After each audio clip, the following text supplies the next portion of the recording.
विवेक जी, राधे राधे स्वामी जी।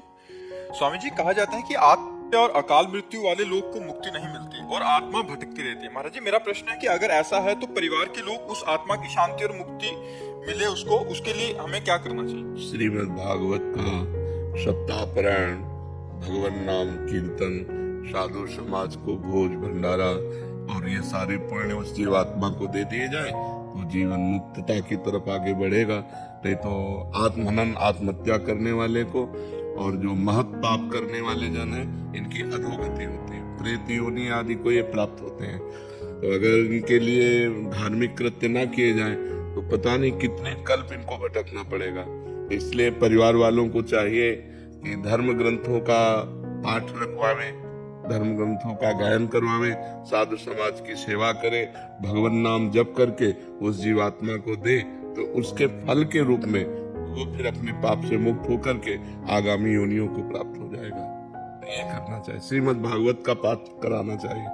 श्रीमद् भागवत में महात्मा में आता है कि एक धुंधकारी नाम का आदमी जो था वो बड़ा पापी था, कई वैश्याओं से संसर्ग करता था, हिंसा करता था, चोरी करता था।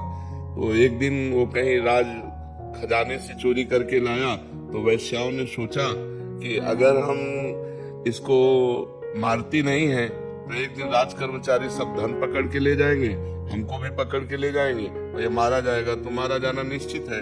तो उन पांचों वैश्याओं ने उसे बांध दिया सोते हुए और उसके मुख में आग के अंगारे रखे, फिर भी नहीं मरा तो गला घोट करके किसी तरह उसको मारा। तो वो अधोगति को प्राप्त होकर प्रेत योनि को प्राप्त हुआ, भयंकर प्रेत। तो उनके एक भाई थे गोकर्ण जी, बड़ी कथा है।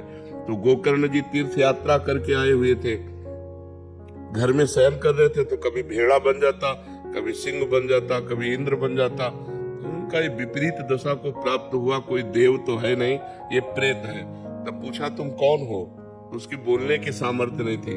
तो उन्होंने गायत्री मंत्र जप करके जब उस पर जल छिड़का तो उसके पाप थोड़े नष्ट हुए। तो वो बोला मैं तुम्हारा भाई धुंधकारी हूँ, पाप करने के कारण मैं प्रेत योनि को प्राप्त हो गया हूँ। उनका तुम्हारे लिए तो मैंने पिंडदान किया है। बोले उससे मेरा कल्याण होने वाला नहीं। तब गोकर्ण जी ने भगवान सूर्य से पूछा तो भगवान सूर्य ने श्रीमद् भागवत महापुराण बताया। तो 7 दिन में श्रीमद् भागवत के श्रवण मात्र से धुंधकारी प्रेत योनि से मुक्त होकर भगवान के पार्षद स्वरूप को प्राप्त हुआ और सबके बीच में विमान आया और बैठकर भगवान के धाम को गया।